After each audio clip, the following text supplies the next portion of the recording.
Bonjour et bienvenue dans ce nouvel épisode de votre magazine Bonap.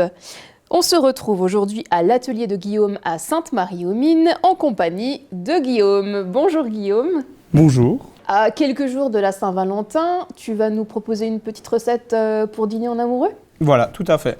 Alors on va faire une truite saumonée du Val d'Orbais, cuit au sel et aux épices. On va mettre un petit peu de gingembre aussi dedans, parce que Saint-Valentin, il faut que ça soit un petit peu... Voilà, c'est ça. On va faire un crémeux de chou-fleur à la vanille des huiles loyauté, une neige de choux de couleur et une vinaigrette tranchée aux œufs de truite. Tout ça, c'est juste une entrée ? Ça, c'est juste une entrée. Ah bah, ça donne bien envie déjà. Alors, par quoi on commence ? Alors, il faut un filet de truite rose. Alors, Alsace, si vous n'avez pas Orbais, on y arrive aussi. Si vraiment vous n'avez pas de truite, avec du saumon, ça marche bien. C'est quasiment pareil. Sauf que là, c'est local, c'est quand même plus sympa. Du coup, pour la truite, la marinade, on a du sel de mer, du sucre. Alors, comme on est chauvin, on va prendre du Erstein. Sinon, on peut le faire avec la cassonade, ça amène un petit goût de canne un peu différent. Tu as mélangé les deux ensemble ? Ouais, là j'ai mélangé, j'ai rajouté des baies roses, du clou de girofle, des baies de genièvre, du gingembre, par contre du coup en poudre, déshydraté. D'accord. Ça va se réhydrater avec le poisson et ça sera un peu plus fort. Et puis quelques autres épices bien à nous. Donc, une fois qu'on a désarrêté son filet, moi je l'ai déjà fait au préalable, ça votre poissonnier il peut le faire, comme ça vous gagnez du temps. Vous mettez bien le sel sur la truite et vous le mettez à peu près. Alors, le top c'est de le faire la veille, comme ça en plus le soir même vous n'avez pas besoin de faire grand chose. On va dire si vous le faites la veille au soir, pour le lendemain 10-12 heures de maturation, c'est parfait.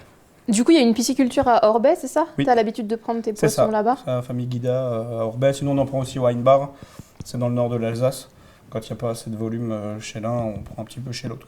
Et du coup, ça, c'est une truite saumonée. Oui, c'est ça. Alors, quelle est la différence avec les autres espèces ? Alors, la truite, c'est la même base. On peut aussi l'avoir en blanche. Sauf que du coup, quand il lui donne quelque chose à manger pour lui donner une couleur, c'est ça qui va la rendre un petit peu saumonée. Après, c'est vachement plus sain que du saumon qu'on trouve partout. Parce que bon... C'est un poisson riche, mais riche en bonnes choses. En oméga 3, en vitamine B. C'est ça, et puis ça vient surtout d'à côté. Et il y a moins d'antibiotiques et de choses comme ça. Parce que même si on a des poissons avec du label rouge et choses comme ça, moi je préfère quelque chose de local. Le petit producteur du coin, lui, c'est son outil de travail, il ne veut pas le pourrir, quoi. Donc il va faire le maximum pour que ça soit le meilleur pour la santé, quoi. Et au niveau du goût, comparé au saumon ? Moi je trouve que c'est plus fin. La truite saumonée, c'est plus fin. C'est un peu moins gras en plus, donc ça a que des avantages. Bon. Alors, par quoi on continue ? Donc du coup, 12 heures au frigo, avec un petit film plastique dessus. Alors il faut mieux le mettre aussi dans un petit bac avec un petit rebord, parce que ça va dégorger un peu de jus, ça va sécher le poisson. Donc voilà, bon on y va, on le met au frigo. C'est parti. Donc, on vient de mettre la truite au frais pour 12 heures. Oui, c'est ça. Alors, qu'est-ce qu'on entreprend maintenant en attendant ? Du coup, on peut faire la petite crème de chou-fleur. Donc, du coup, on prend notre chou-fleur.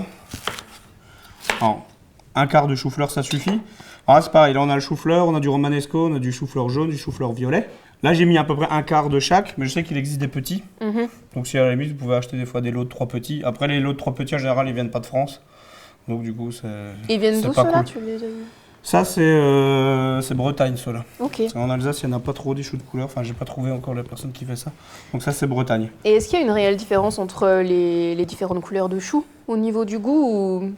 Un petit peu. Ouais, c'est un peu le jaune un peu plus doux, un peu plus sucré. Et le violet, pareil, par rapport au blanc, mais sinon, c'est à peu près quelque chose. C'est juste pour l'esthétique. Voilà, c'est ça. Donc du coup, notre chou blanc, on va le garder. On va prendre une casserole. Voilà. On coupe pas trop gros.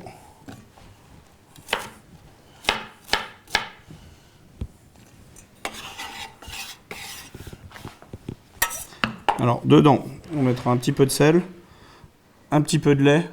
On va mettre l'équivalent de un demi verre à moutarde de lait et de l'eau à mouillement. Alors le lait, ça va permettre de garder la couleur du chou blanc. D'accord. À la cuisson, il va garder une belle couleur. Ouais. Du coup, dedans, on va tout de suite mettre une gousse de vanille. Alors là, on travaille depuis pas longtemps, on a réussi à trouver un producteur et un fournisseur alsacien en plus, Super. qui a vécu en Nouvelle-Calédonie et qui avait développé la filière. Mhm. Et du coup, c'est des super produits, des belles gousses de vanille, bio, sans traitement et tout. Il y a un taux de vanille qui est Et qui super sentent vraiment excellent. la vanille, quoi. Et ça sent vraiment la vanille. Trop bon. Voilà, donc on va dire une gousse. Alors ça marche avec toutes les autres vanilles, hein. Donc on va dire là pour... on a fait la recette pour 2. On va mettre un quart de la vanille. Et comment tu as choisi la vanille pour l'associer au chou? C'est original comme mélange de saveurs. J'aime bien du coup la vanille, ça donne une petite touche sucrée. Et ça ramène un petit peu de peps, un peu d'exotisme avec le chou. Moi j'aime bien le côté là. Alors, du coup la vanille des îles Loyauté, c'est vraiment sur la vanille, on sent vraiment la vanille. Après on travaille aussi avec des gousses Titan Teas, donc du coup ça c'est Polynésie française. Et là on est plus sur des arômes de tabac. D'accord. D'herbes séchées. C'est totalement différent. Okay. C'est beaucoup plus la vanille qu'on connaît, super fruitée. Et du coup, ça se marie bien aussi avec la truite. Oui, c'est ça. Du coup, avec la truite marinée, ça passe super bien, quoi. Du coup, on la coupe en 2. Alors, on le voit quand on le coupe. Tout ça à l'intérieur, là, c'est vraiment, par rapport à la Madagascar, là, ça dégorge à mort, quoi. Alors, on n'a pas besoin de gratter beaucoup. Donc, on a déjà tout ça. Alors, c'est précieux. On met ça dedans. Alors, après, petite astuce, quand tout ça, ça sera cuit, on pourra sortir les gousses. Et faut surtout pas les jeter. On les rince, on les sèche dans un papier absorbant, on les met sur le radiateur. Soit on peut les mettre dans du sucre, ça fait du sucre vanillé, ou alors on les accumule. Et si on veut faire un baba au rhum ou une infusion ou un thé, et puis après on peut mettre les morceaux dedans. Ah ouais, c'est une bonne idée. Voilà. Ou dans des céréales, si on veut faire du muesli, on peut les mettre dedans. Et on peut encore les réutiliser 2-3 fois. Et après, on peut même quand on en a beaucoup, les mixer. On fait une poudre de vanille et du coup, ça ramène. On va jusqu'au bout. C'est bien, c'est rentable. Voilà. Donc ça, je vais les mettre à cuire. Ok. Donc combien de temps? Un petit mouillement, on va dire un petit quart d'heure. D'accord. Il faut que ça soit bien cuit en fait. Allez, c'est parti en cuisson. Donc voilà, le chou est prêt. Je l'ai déjà égoutté. Je lui ai mis un petit coup de mixeur. Donc il est bien lisse. Voilà, il est bien lisse. On a une belle texture de vanille. Voilà, donc je l'ai déjà assaisonné en même temps. Ok. Donc voilà, donc ça on le met de côté. On va attaquer la truite. Donc là, tu as enlevé tout le sel, le sucre. Du coup, voilà, ça a mariné, ça a séché. Donc j'ai enlevé le sel, le sucre. Je l'ai bien épongé. Pour pas qu'il y ait trop de liquide. Donc du coup, moi ce que j'aime bien, c'est faire... on va déjà enlever la peau aussi.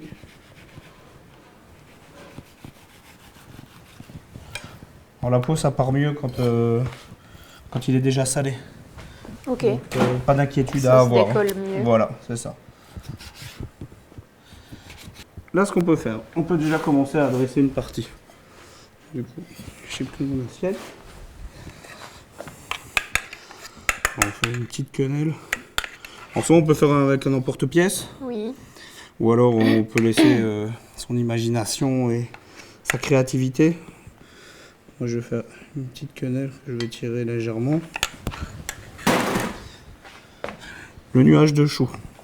On va déjà le faire en plusieurs fois. Qu'est-ce que tu appelles nuage? Alors nuage, en fait, on va prendre une râpe. D'accord. C'est un microplane. Ouais. C'est un peu comme une râpe pour la muscade, mais qui va être beaucoup plus aérien. D'accord. Et du coup, ça va faire comme une neige, comme des flocons. Alors, je te montre.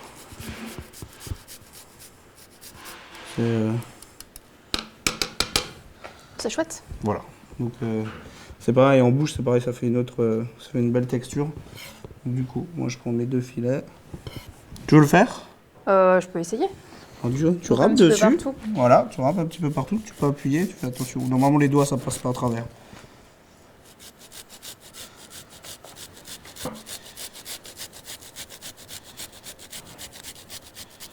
Voilà, un petit là, peu on peut toutes les faire. couleurs. Voilà, c'est ça. Un petit peu de rouge.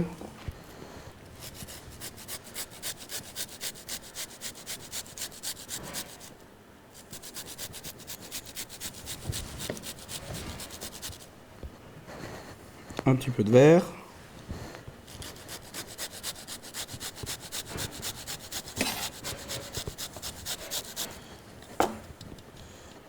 Voilà, ça fait un petit C'est super joli. harlequin, c'est joli. Alors, on peut rajouter du chou-fleur blanc. Mais il est déjà au fond. Voilà, il est déjà au fond, je vois pas trop l'intérêt. Là, on va faire la petite vinaigrette. Alors, qu'est-ce que tu mets dans ta vinaigrette? Alors moi, je mets une huile d'olive au citron caviar. Mais on peut mettre une huile d'olive classique.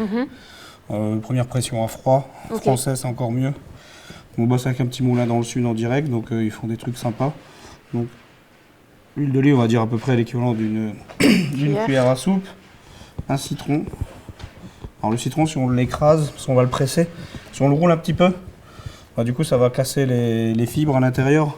Et du coup on arrivera à le presser plus facilement. D'accord. Alors là j'ai pris aussi des citrons non traités, parce que du coup avant de l'ouvrir, parce qu'on va rien perdre, On met un peu de zeste. on va mettre un petit peu de zeste aussi dessus, ça va ramener de la fraîcheur.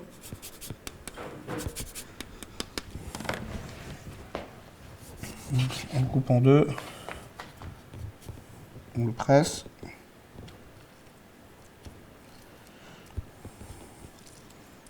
Tu mets le jus du citron entier? Non, on va dire la moitié. Après, c'est si on aime plus ou moins Ouais. citronné. Après, on va pas rajouter de vinaigre, donc du coup, il faut que le citron il fasse l'équivalent du vinaigre. D'accord. On va récupérer l'autre partie. On va lever les segments.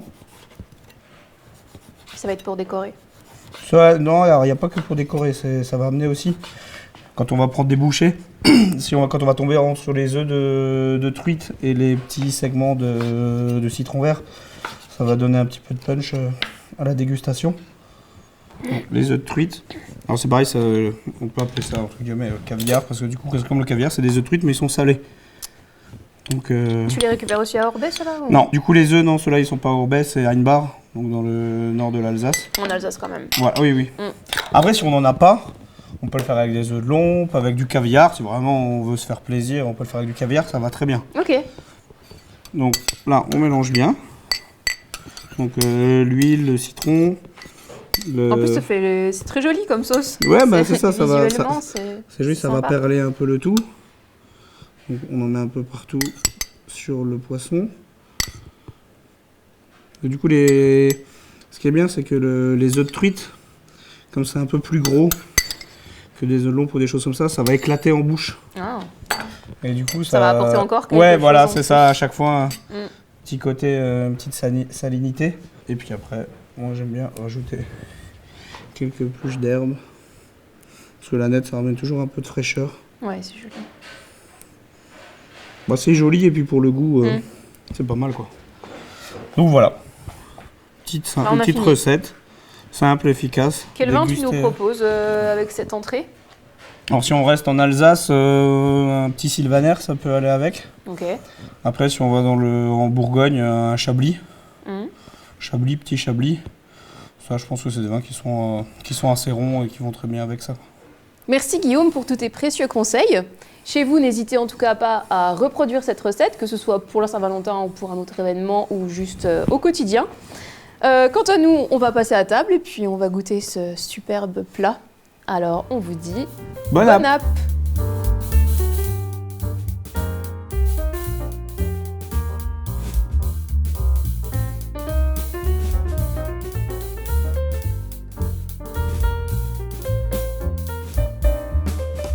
Alors aujourd'hui on va faire une truite d'Orbey cuit au sel et aux épices avec un chou, voilà, ça valait le coup de vous faire une recette.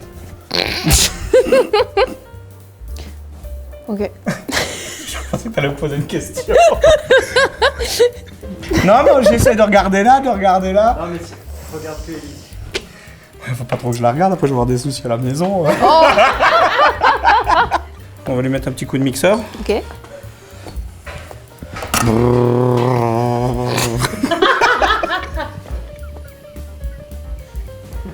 Par contre, Guillaume, rapprochez-vous un petit peu d'Élise. Voilà, c'est parfait.